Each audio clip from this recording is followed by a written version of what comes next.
You've tuned in to the Top 10 Gardener with garden expert Ken Lain. Join him daily as he answers timely garden questions that are sure to make a difference in your gardens. Now, welcome your host, Ken Lain.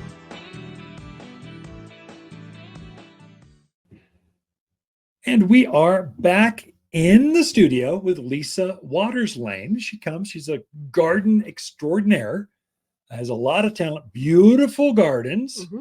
And so I can't believe the number of tomatoes you are picking. Stop bringing those to the kitchen. There's mountains of them. It's ridiculous. It is. Cucumbers. We need more. We got to create a relish, a cucumber soup, something. There's We so need many recipes. coupons. If you have a good recipe for fresh tomatoes, Yeah. fresh cucumbers, Bruschetta. zucchini, yeah, we need some ideas. I love the jalapeno soup you made this week. It was That was kind of good. just peppers and some zucchinis It going has in, zucchini and in it. some fresh Yeah. herbs. Oh my Mhm. gosh, my mouth's watering just thinking about it. It was There you so go. good. But that's the beauty of gardening. Yes. It forces you to figure out. I grew What do I this do with it? new Japanese Oriental eggplant. What do you do with those? Oh, here we go. Oh, wait, I don't like eggplant. So you just kind of get creative Yeah. with this. Kind of, how do I can this? What kind of leathers can you make with that? Right. What kind of, sangria can you make with cucumbers? You can do it with mint and basil, or it's kind of fun to kind of play with I don't those know about things. that, but we'll see. Yeah. So what do you got for us? Well, yes, we are harvesting lots of things, but I also know we're kind of getting to the end of the season. It's officially fall It is. now. Yeah. So I put together my fall to-do list. I know you Perfect. have yours. Yeah. This one's mine. I love it. Love to share it. I'll try not to jump in. Yeah. We'll see how that works out. So first thing I recommend, and I do this every year, and people go, "Oh yeah, I should have done that." But if you have a certain vegetable, certain tomato that you just loved and you thought it did really well, keep the tag or take a picture of the tag, because I cannot tell you how many times people come back in and go, "I bought it here last year. It was green." It had green leaves. It got up head high. It was red. Right. And I cannot tell you how many varieties of tomatoes, peppers, flowers, Yeah. you name it. And I will guarantee you, I cannot remember all of them. Yeah. So just taking a quick picture of that tag or throwing it in a baggie and saving it. If Yeah. you're not into digital, you can still save it. Everyone has a camera phone. It's too easy to go click. I got it. Yeah. So And instead of, just- can I find it in my pictures later? That's the question. That's a good question. So, The other thing is, if you had like a container gardening combination that you really liked, like you put certain flowers together, certain colors, and you're like, "Oh my gosh, I love that." Take a picture of it, Yeah. because you will not remember next year what it was. So it just kind of saves you that time later on. The other thing to think about is where you put things this year. Ask yourself, did they do well? So did my tomatoes do good in this spot?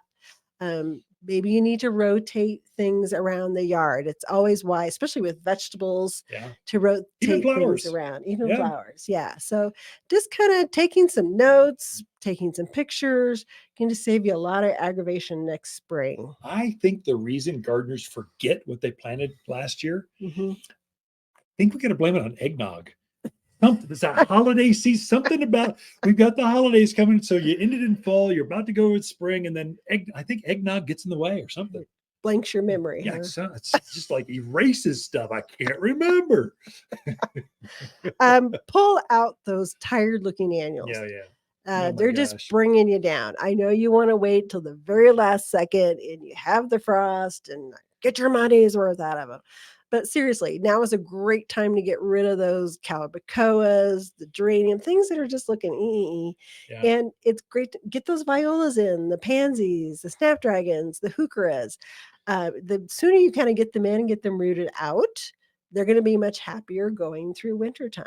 I think people, they want to get their money's worth, and they're afraid to kill something. It's Yeah, it's looking, that's true. it's so big. It treated me so well. Mhm. But then you're doing disjustice for the things that you're going to plant later. So the violas, the pansies, the Mhm. winter blooming things, Right. they need their due as well. So if you give them Mhm. time to root out, You'll get more enjoyment out of those if you kill the things now, pull them out, make more room. So you Right. can have color year round here Oh, because definitely. it's so mild Right. if you time it right. And Hmm. this is the transition right now. Definitely.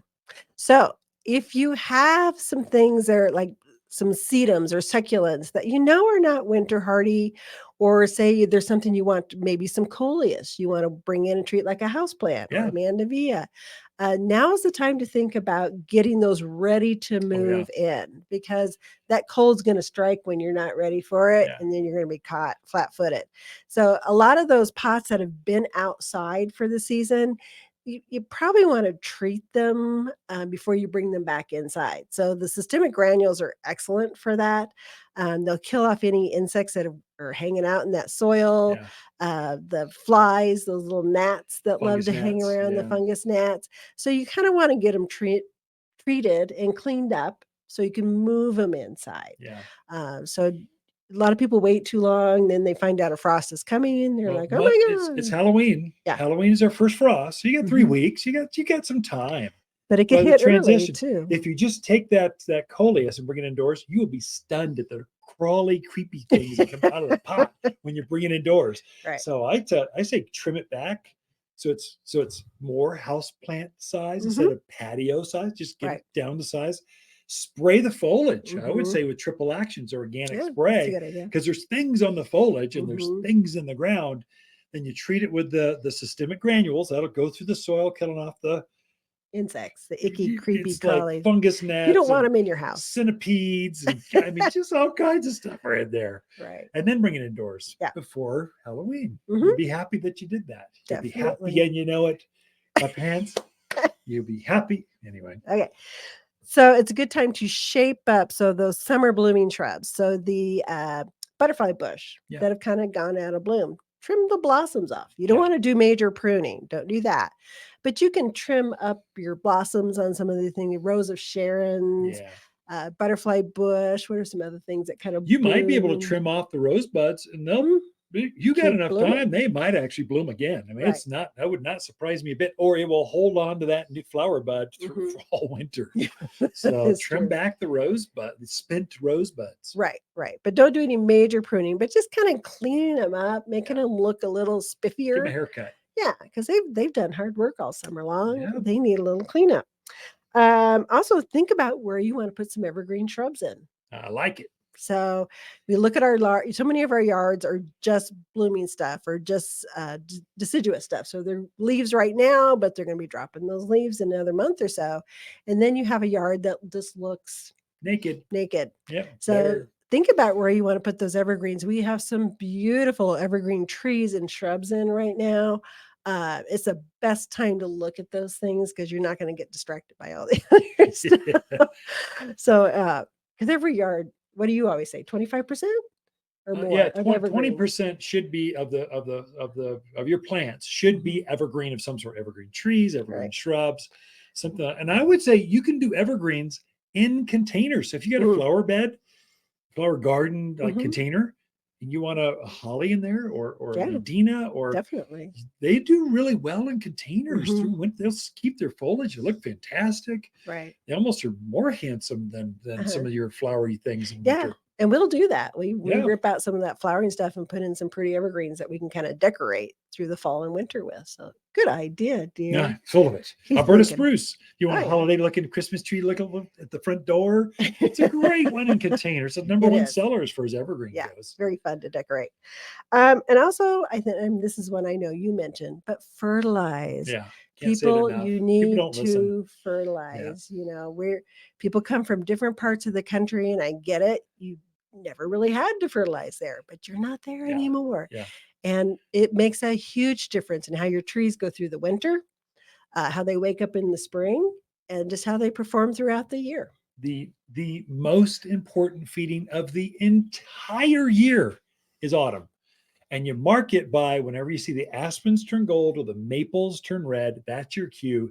It's time to fertilize. Mhm. The most important, you need don't use water soluble, use granular organic fertilizers preferably bought from Waters Garden Center. But we make our own, but just use an organic, granular food, and it's going to be a game changer. Thank you, Lisa. Great advice this week.